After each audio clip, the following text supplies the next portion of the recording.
Hey everyone and welcome back to my channel. Today I want to start a video about the new Shadow and Bone season.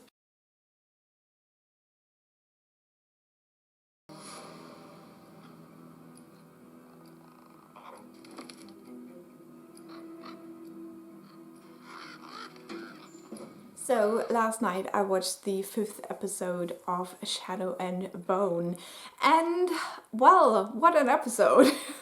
Like a lot has happened again and I'm not even quite sure if I, remember everything, but it was definitely a wild ride. So with Alina and her friends we're in the tunnels and we are basically watching them recover from the attack, and we see how what's his name? Adric? I don't know. They say it like differently than I always pronounce it in my head, so I'm now super confused what his name actually is. But we see him lose his arm, which I was quite surprised by because I think in the book that happens like at the end of Rune and Rising. But since he becomes a more important character in the Nikolai duology, I think it's interesting to see that he's already quite present in the show as well. He's the brother of Nadia. We also see the first like little sparks between Nadia and Tamar, which I really enjoy. I think it's something that you probably only see when you've read the books, but there is some hints to it and that's quite cute. Then we definitely see Bagra arrive there with Genya. I really thought that the way that Genya behaved when they got there was very heartfelt, and just the way that she's running away from David and he wants to apologize for that, what he did or what he didn't do rather. I just really like that scene. I think they did that really well and I was just so happy to see that brought into the show. I obviously am very scared because I don't know how far along they will do the show because, if you've read the last couple of books, the Nikolai duology, you know what I mean. But yeah, it's nice to see them together and to have that like little side romance with them. And we see Alina trying to get rid of her connection to the Darkling. I thought that scene was quite intense again, and just the way that she gets into the fight with Mel afterwards is, intriguing. I don't really remember if there was anything like that in the books. I still think that the whole thing with Mel being gone and then coming back was a little bit weird. Like, he just shows up again and then Nikolai's like, how did you find us? And he was like, yeah, I saw your tracker leave, so I came in. So, like, what? I really like the way they explained how Bagra and Genya found them. That was, like, really sweet. That was so cute. But, yeah. So that's that. I'm really quite happy that it seems like the tunnels were only this one episode and now they're leaving again. I think they're leaving out the whole apparat thing, which I'm not mad about because that was just very, very annoying in the books and I don't need that. So I'm glad that they're taking the shortcut here, whereas a couple of other things feel really rushed. I think we can definitely rush through this part.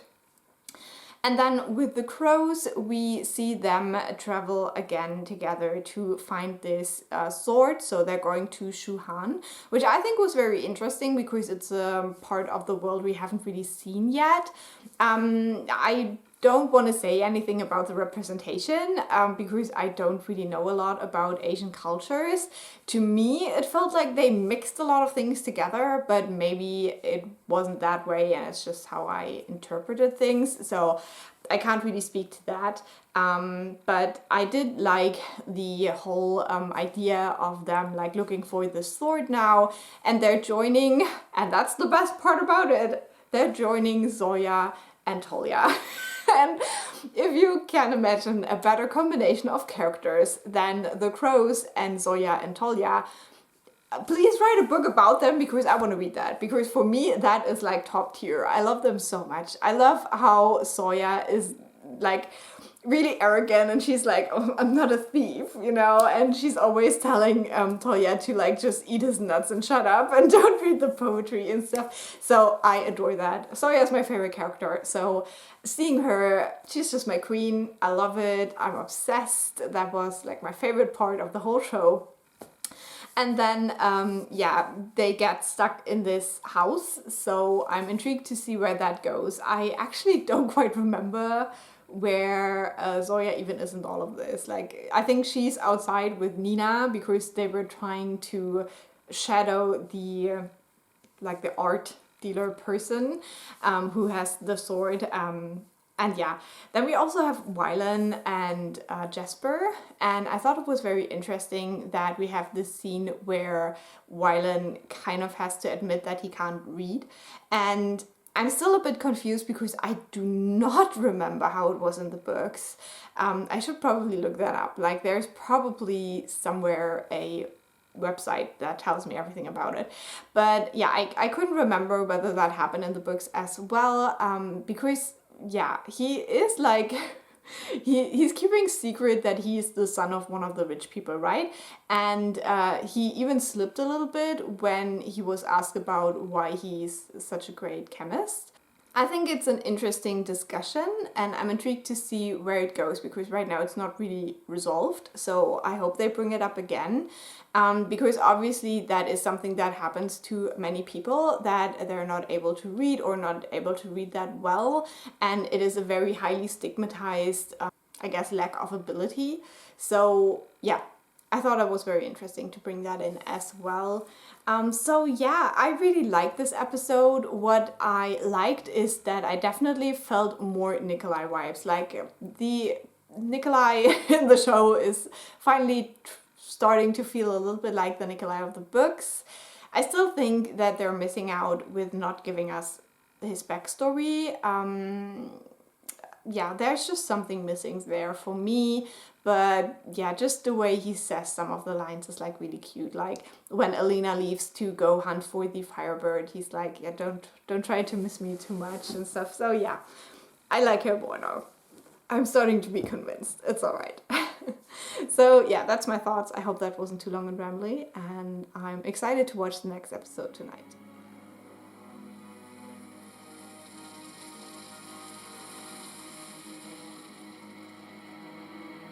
So last night I watched the 6th episode of Shadow and Bone, and I really enjoyed it. I really liked this episode. It was a very hard-hitting one. I think that they put a lot in this episode again. We have a lot going on.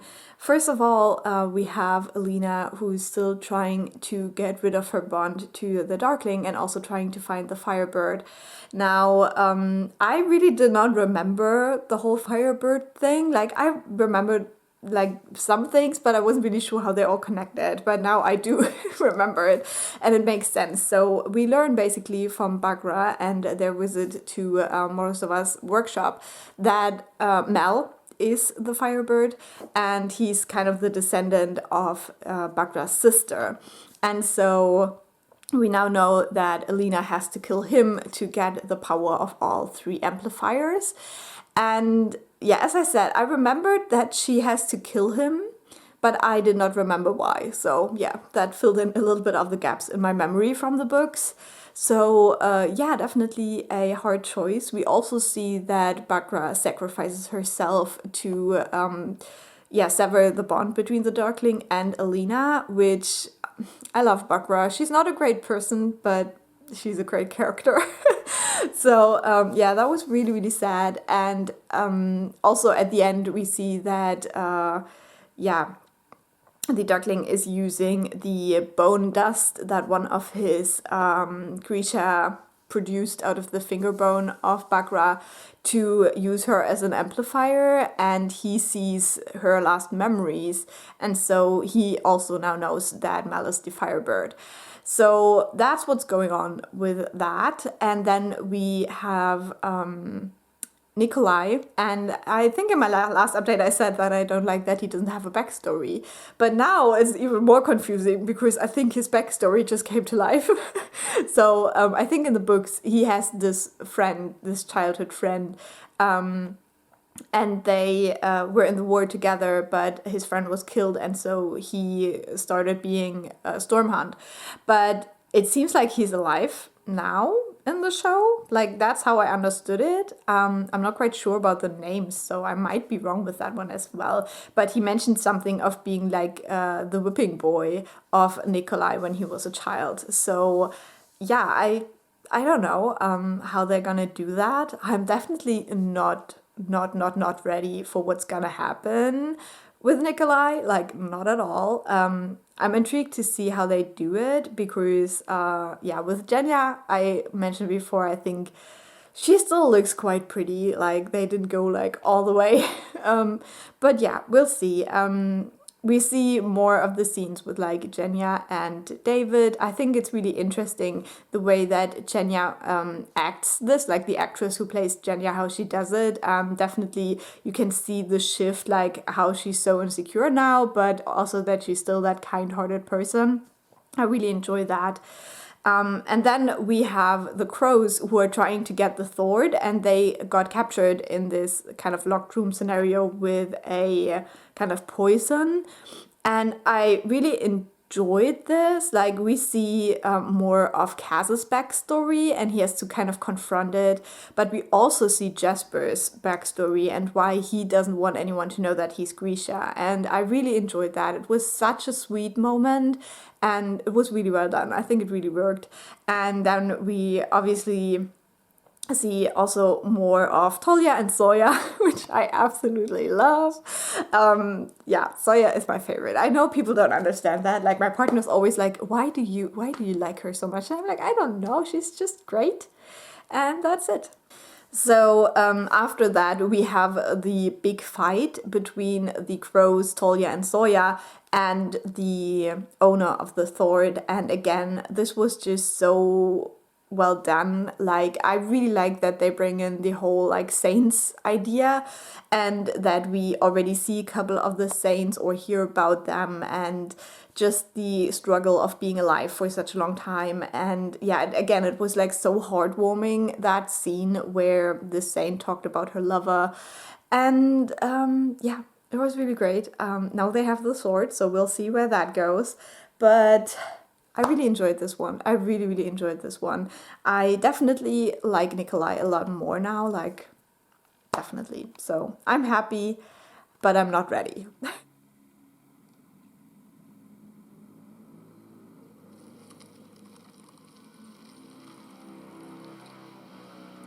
So I just watched episode 7 and it was a lot. Like, they're not gonna make me wait until I watch the last episode, let's be real. By now I'm completely hooked. A couple of things that I expected happened, like for example, like Nikolai's friend died, and that was like quite obvious because, as I said in the books, he is already dead when he's first mentioned. And yeah, we have like the crows and Tolya and Zoya and Nina. She's one of the crows. Okay. We have them back with the others now. And obviously there are a couple of like very heroic scenes, like especially with Jasper, which I can appreciate. He's one of my favorite characters, so seeing him like being kind of heroic is great. I also really enjoy Tolya. He had a couple of like really cool fight scenes. I would love to discuss those with my partner because he knows something about like fighting and I don't. So, but I thought they looked really cool, and I just enjoyed Tolya as a character. I think they casted him and also Tamar so well. I love the like little moment we got with Tamar and Nadia, even though I wish it would be a little bit more. And now I'm very worried because I spent the whole afternoon watching like the cast interviews in all the different channels that you can watch on on YouTube. And so I've seen that they've changed the ending, and now I'm a bit worried because yeah, I like that it's not about Alina anymore after Ruin and Rising. And I'm afraid that they're going to change that, and I'm not a big fan. So, yeah, we'll see. I think that, yeah, there was a lot of fighting now in this episode, so we're definitely preparing for the big battle. Inesh has the sword. Nina just got swallowed up by one of the shadow creatures. And I'm really intrigued to see whether they do the Nikolai bit, like whether, because like right now it seems kind of pointless, like how would that even happen now? But yeah, that could change everything. Like if they decide to like completely change that ending, they will probably just leave out all of the Nikolai duology stuff. And that's sad because I prefer that so much more than the original story. So we'll see.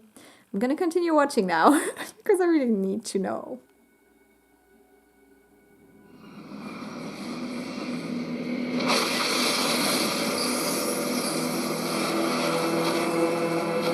Okay, so I just finished it. What the fuck? Like, I had seen that the ending would be very different from the books, and it is in a way, and I don't know what to expect now. Like, what even happened? So I guess I can puzzle together what they are trying to do, but like, it is definitely confusing. I mean, the whole last episode basically feels like an epilogue because yeah, the like main thing happens at the beginning of the episode and then it's just other stuff going on. So we see like kind of where the roads lead, and a lot of that is similar to some parts of the book. So, for example, Inesh's journey is pretty much what she does after Crooked Kingdom, and yeah, but some things are like very different, and I think it's interesting, but I am worried because, as I said, I really like the Nikolai duology. So I'm really scared what they're going to do with it now because we have Nikolai as the king, obviously, and we see that he still has the darkness in him. So it is different from the books because he was not like turned into a Volcra, but he is still affected by the dark, and so that might still play a role. Maybe they'll just do it a little bit differently. Then we see Soya in one of the scenes. She has a bee on her jacket, so that would kind of lead me to think about the Saints, you know, because like whatever her name was, Elisabetta, she had all the bees and they were in the fold, like in the sandy bits, which I think is also where they entered like the realm of the Saints. So yeah, we have that hint to that, so it could potentially happen. But then at the same time, Alina is still officially alive, and she just used the cut, but in the shadow form. So her Merzost, bringing Mel back to life, led her to not lose her abilities, but to turn them into the shadow summoning. So basically she's the Darkling now. And we see her like smile very weirdly at the end there, but like she's still betrothed to Nikolai. And then we have that scene right before that when Alina, Zoya, and Jenya are saying they're the triumvirate, I can't say it in English, that they're that now, which obviously is very different in the books because we have, let me think, we have Zoya, Jenya, and David, and David is already dead, which happens so much later in the books, and I'm actually devastated because we deserved that wedding scene. I'm sorry, but this was way too early. Yeah, and like I will forever be like salty because Jenny just gets all the crap of the story. Like her storyline is like all the tragedies, and I hate that. But yeah, so it seems like they're definitely changing things up quite a bit. But I need Soya as the dragon. I need that. So if I don't get that, I will be devastated. But what I was trying to talk about is when they are all in this room, in the scene, Nikolai is still there. And when he leaves the room, Soya says she could fix him, which obviously is not to the Nikolai duology. Because, like, they're like, no. I'm so worried now. I'm so worried what they're gonna do.